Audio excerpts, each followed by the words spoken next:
SNES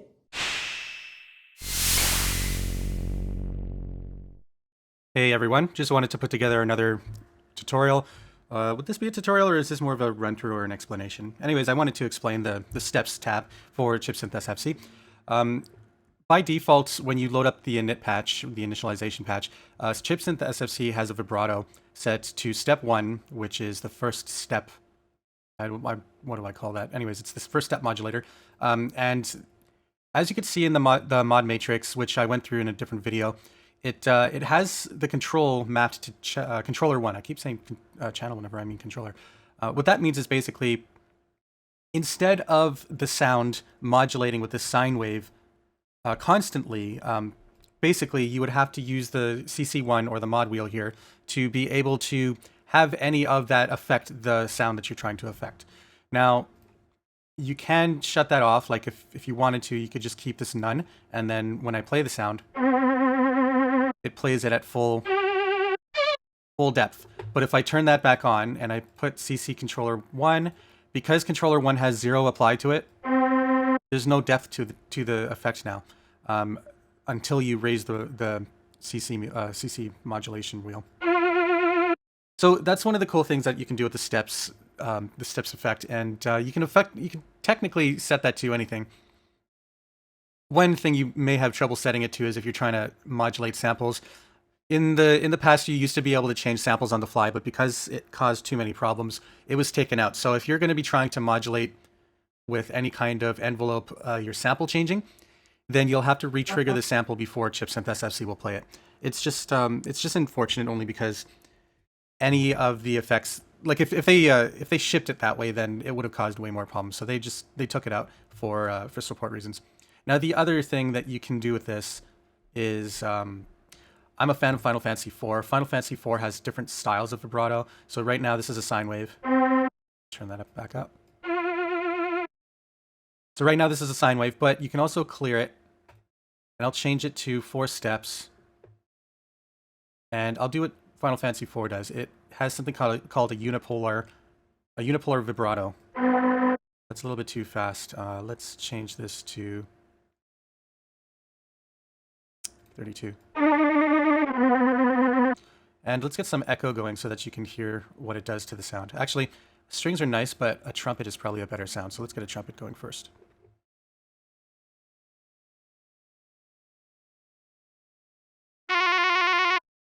Okay, so we have a trumpet playing. We have the modulation set to max. Let's lower it to something more manageable. It's a little bit too fast, so I'm going to change the den. I'm going to explain what all these knobs and everything are here in a minute. Okay, so I was going to turn on echo, wasn't I? So let's use a Final Fantasy IV echo. It's a little loud, isn't it? I'm going to turn everything to 50%.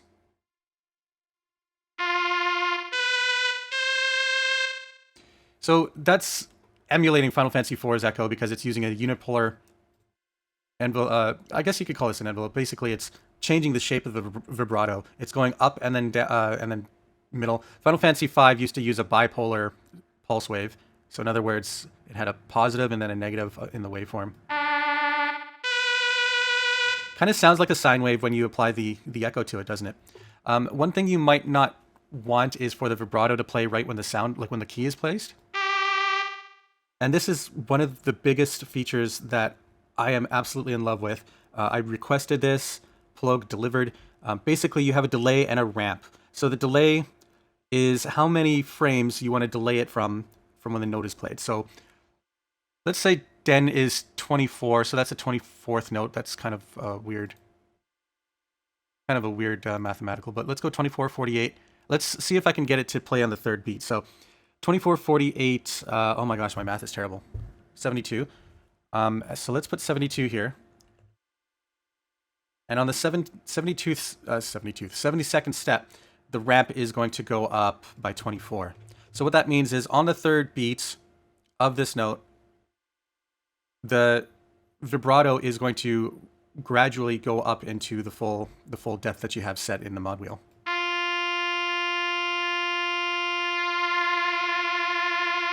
Okay, so my den being 24 is probably pretty bad. Let's set that to 96. Nah, that's too much. 24 and maybe 72 is too much, so let's go to 24 and then 12.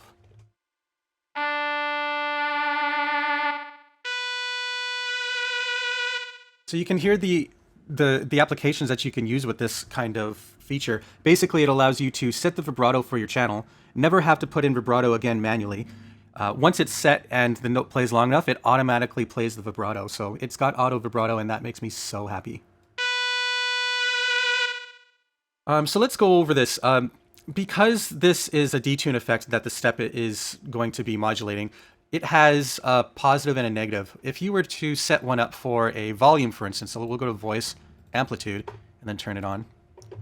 And if you wanted to make a function for that, so we got 32 steps for this window. So if I click function, I'll explain all that in a second. So I'm going to generate a sine wave, and you can see that this isn't a bipolar. This is basically just a regular envelope that has 0 to 127, or 126, 128 rather. No, if it's 0, then it would be 127, wouldn't it? Let's see. Yeah, 127, okay. Sorry, this is why my name is Matthew. I suck at math. So the type of envelope that you get depends on the kind of effect that you're using. But let's go through the field. So these right here are the ramps, the loop ramps. So you can actually change the loop, because by default, you can set loops and you can set it to a one-shot to play the envelope infinitely or just once. And of course, if you want to, you can set the start and the end ranges of that, because if you can only set 4 steps as being the lowest for the envelope, then you can always just set it to be 1 instead, if you want to do that. Now, a step is each and every individual bar, and you can set the number of bars with the steps drop down here, so you can set it to 64, and then gives you 64 steps to work with here. Preset will play the envelope from the beginning of the notes, or you can set it to the first note, the last note, or the bar position of where it is. So technically you can treat this as a little sequencer, although you can't re-trigger notes with it. So if that's going to be a request in the future, would love to be able to play MIDI notes with this, re-trigger MIDI notes with it. Right now you can set it to coarse, so in other words you can set the tuning, or I guess the default tuning of the instrument, but it doesn't re-trigger the sound, so you'd have to have the sound playing the whole time, which, I mean, is fine. I mean, that would cause a legato effect, but anyways, you can also sync it to the internal beats per minute, or which is 125 beats per minute, or you could set it to the host BPM or the note period. The timing is how fast it's going to be playing everything. So the num is how many steps you want to play in the den, which I believe is density. It's essentially the length of the note. And then the speed is how fast it's going to play it in that timing. So it's like a multiplier. So right now it's playing 1 step in a 24th note, which I believe is probably a dotted 16th note, 1.63 times faster than it normally would. The frame shows that you can have multiple pages of the envelope, and you can also modulate in the matrix. If you click plus here, you can also modulate which frame shows up by clicking steps as your destination,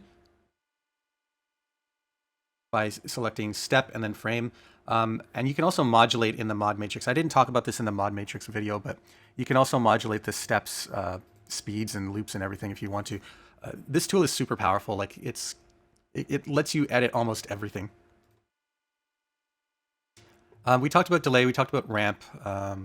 Oh, by the way, the envelope by default will only ever play whichever frame you have selected. So if I have 60 selected and then I click play, the vibrato doesn't work because there's nothing set to it. So if I set it back to frame 0. Okay, let's try that again. So let's go to frame, let's say frame 121, and I play it and I let it play with the delay.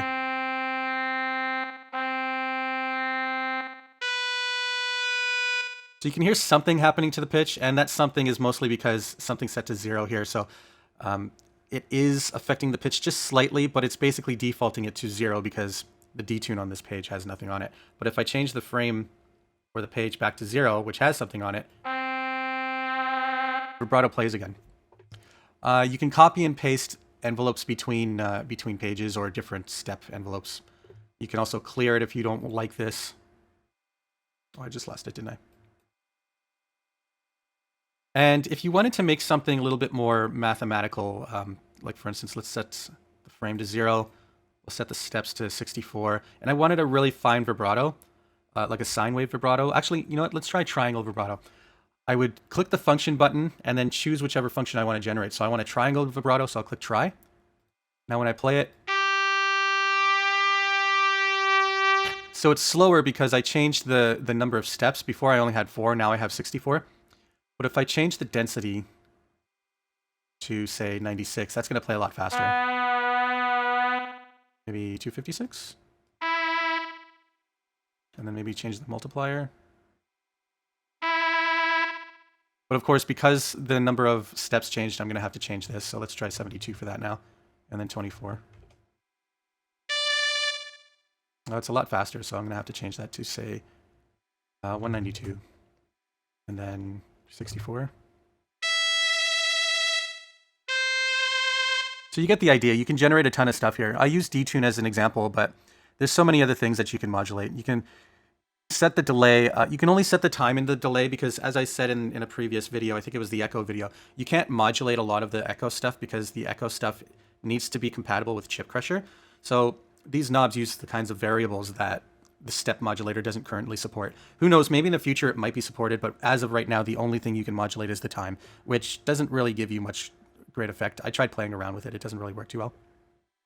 If you wanted to, though, you can always map these functions to the mod matrix. I probably should have mentioned that in the mod matrix video, but I didn't. And there's also a ton of other stuff you can set. Like, for instance, if you wanted to have a tremolo, you can set the voice amplitude, which again I went over in the mod matrix and how the difference between voice and the channels and everything. But just to go over that again, if you're in monotimbral mode, voice changes all of the channels at the same time. If you're in polytimbral mode, it only changes the affected volume of the channel that you direct it to. So say you have a MIDI channel 3 set in your digital audio workstation, and you set the continuous controller, say this step 2 is set to controller 93, for instance. 93. Let's say I have channel 3, a MIDI channel 3 here. Actually, let's just set it up really quick. So I'm going to insert a MIDI track. I'm going to say it's channel 3. I'm going to set it to chipsynth SFC. I'm going to go to polytimbral mode, which it already is. I'm going to make sure I have channel 3 selected and a sample selected. Let's play a note. There's no sound, so I think it's probably because I don't have something set up properly here. And I'm going to set my controller to 93. And then let's just gradually fade in that tremolo. Perfect.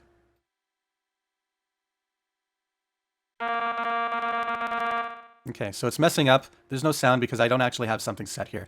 So I'm going to set this to 256. I'm going to set the num to however many steps I want it to play in a 256th note. So let's just go as fast as possible. 32. Then I'm going to set the steps to 64, and then I'm going to generate a sine wave.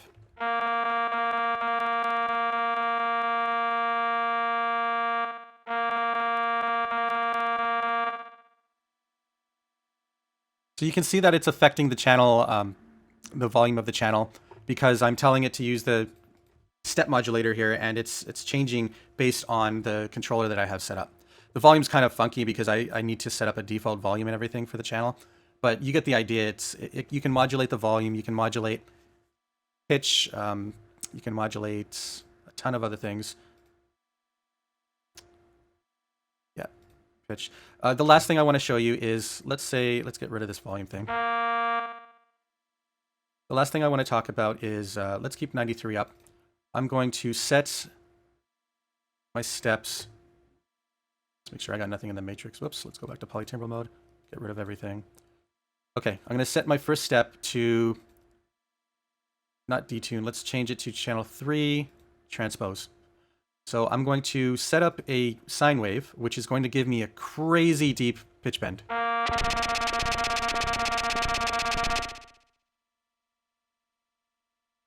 The reason why it was delayed there was because I have a delay here. So let's shut off the delay, we'll shut off the ramp, and we'll make it so that the CC93 changes the depth.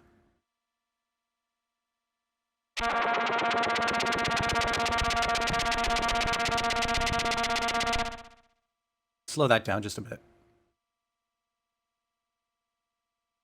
That looks like a weird issue there.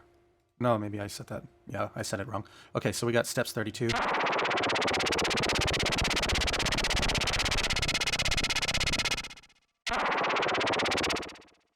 So that's a cool effect. The depth of the modulation of the pitch is changing because of the controller I have set. If I wanted it to be a little bit more fine, I can change the range and lower the range. And even though it's changing, like it's transposing the note, if I'm lowering the range, it actually does more of a pitch bend effect. A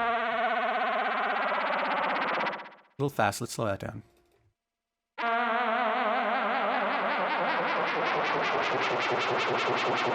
So the possibilities with the step menu is so vast. You can set up things as a special effect with your music. You can make sound effects with it. With the steps menu, I'll show you a sound effect I made. I made Robo's talk from Chrono Trigger, I believe, and it came with it. I gotta find everything because everything's been renamed and moved since I've been in the beta test. I called it Domo Arigato Mister.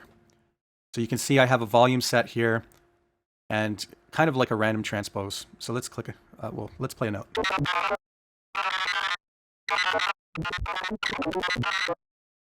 Cool. The other thing is maybe I can show you, I believe I made a, yeah, I did, of course. I made a sound effect about a dog barking. I always forget where it is. Angry dog, I called it. And the way I have the matrix set up is you can see that I'm affecting a bunch of the channels in terms of the kinds of, like it's changing the attack. This is the kind of preset where I'm using pitch modulation, modulation on the echo, modulation on the attack, to give you a super dynamic sound effect. You can hear that the lower it is, the farther the dog is, the more the echo is. The louder the volume is, the closer the dog is. And I made a sound effect. There's a funny story about this next sound effect. I made a kitty cat sound effect called Welcome to the Cafe. Somebody tweeted to David from Plogue saying he wants to know where the cafe is so that he can pet the virtual kittens. And the funny story about that is I had originally planned on making this preset before chipsynth SFC came out. But then I scrapped it because I thought, it's kind of dumb. Then I actually went to Cafe in Vancouver. So Cafe, if you're listening, I want a free visit. Yeah, I went to Cafe, which is a cat cafe in downtown Vancouver in British Columbia. And it convinced me I had to make a cafe. So here it is. It's called Welcome to the Cafe. I believe it was Welcome. Yeah, Welcome to the Cafe. So here it is. And then all you do is just play a note.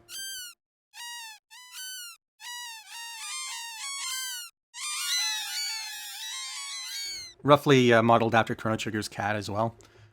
Let's just analyze the matrix really quick. So you can see that I have a few steps here. Some are modulating the volume, some are modulating the actual pitch. And then there's just a little fine detune at the beginning there. I believe I'm also doing a pitch modulation. Yes, I am, because there it is. And I'm also modulating the panning as a random effect, I believe. Yep, random poly on the pan, random poly on the transpose, which means, and random poly on the sample. I got a few samples here.